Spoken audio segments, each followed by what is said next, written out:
এ রাসেল ভাই কি হইছে তুমি মোরে বলাইছো কা বলাইছি কে হনবি তোরে বেটা মাটি দিমু হইতনের পু হ্যাঁ কা কি হইছে মুই কি করছি কে মনে নাই এই যে কয়েকদিন আগে মুই তো দেশে যাইনি হ্যাঁ পর মোর নামে হাজি পেছায় মিথ্যে সিথ্যে বানাই কইছো মুই আর পাইন মেরছি ওর পাইন মেরছি এর টুনটুনি পেছায় কামড় দিছি এই জেলায় কামড়াইছি ওই জেলায় কামড়াইছি এই সমস্ত বানাই মোর নামে কইছো এখন যে মানুষের তো রাজাকার কয় এতে তো কিছু হয় না এখন আর বাজে না আর মুই কিছু করি নাই হ্যালো এই ফেসবুকে তোলবার করে হেলাইছো আর এখন যে মানুষ তো রাজাকার কইতে আছে এতে তোমার কিছু হইতেছে না হন মোরসেও বিষাক্ত মানুষ তোগো দেশে আছে আর তোগো দেশের মায়ে গো বিষ অর্থে মোর বিষ কম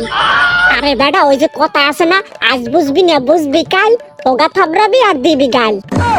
এ রাসেল ভাই এখন এটা মুই কি করমু ওই লাডি সোডা লইয়ে নামমু মারামারি করতে না যারা রাজাকার কইছে তাকে কোলে লইয়া সুমো আর নাচো পারো তো খালি মোর লাগে মুই যদি এখন রাস্তায় নামতাম মোর সাপ পাশ দিয়ে খাড়া করাই থুইতা যা যা যা তাড়াতাড়ি মাঠে নাম দেরি হয়ে গেলে ওটার বদলে পাবা দুইটা বিসি ও আচ্ছা ঠিক আছে রাসেল ভাই তুমি মোর চোখ খুলে দেছো মুই এখনই লাডি সোডা লইয়া রাজপথে নামতে আসি ঠিক আছে